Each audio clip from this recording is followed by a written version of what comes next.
बिहार में बदलाव क्यों होना चाहिए, इससे बड़ा उदाहरण क्या होगा कि जिस जेपी ने संपूर्ण क्रांति और बिहार में व्यवस्था परिवर्तन का नारा दिया, पूरे देश में वो परिवर्तन हुआ और उनके चेले चपाटे होने का दावा करने वाले लोग 35 साल से बिहार में राज कर रहे हैं। और आज हमें तो नहीं पता था, लेकिन आपके साथ ही आकर देख रहे हैं कि जेपी के घर की बिजली कटी हुई है, क्योंकि 4 लाख रुपया का लोग बता रहे हैं कि बिजली का बिल बाकी है जो बिहार सरकार ने जमा नहीं किया है। और जेपी के नाम पर हमको जो कोई भी रास्ते में बताया कि इसके विकास के लिए 500 करोड़ रुपया केंद्र सरकार से मिला था इसके डेवलपमेंट के लिए। और आज यहाँ आप देखिए, आपके सामने हमको पहले से कोई जानकारी नहीं थी, हम ये दावा नहीं कर सकते हैं कि हमको पहले से मालूम था।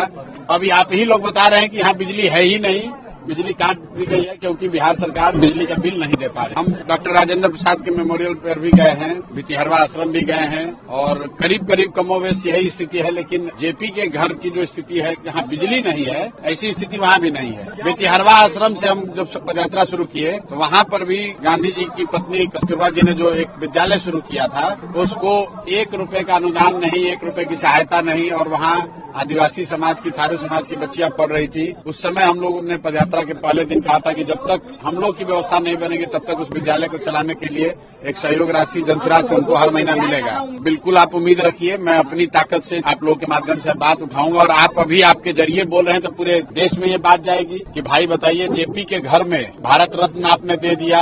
आप जेपी की महिमा मंडन कर रहे हैं, उनके नाम पर कुर्सी पर बैठे हुए हैं और उनके घर में बिजली नहीं है। इससे ज्यादा दुर्भाग्य की बात क्या हो सकती है। तो मैं तो इसलिए नहीं आया था कि इस बदहाली को देखकर यहाँ से बदलाव की बात करूंगा, मैं तो यहाँ इस मिट्टी से प्रेरणा लेने, इस मिट्टी को नमन करने आया था। लेकिन ये घर और इसकी स्थिति ये बता रही है कि बिहार में बदलाव क्यों होना चाहिए, कि जो जेपी के नाम पर सियासत कर रहे हैं, 30 साल से कुर्सी पर बैठे हैं, उनके घरों में एयर छप्पर टूटा हुआ है, वो दिक्कत की बात नहीं है, क्योंकि जेपी रहते थे इसी में, तो उसको तो तोड़कर इसमें आप टाइल्स नहीं लगा। लेकिन बिजली का कनेक्शन कटा हुआ है, बिजली है लेकिन बिजली का कनेक्शन कटा हुआ है, इसलिए कटा हुआ है कि सरकार बिजली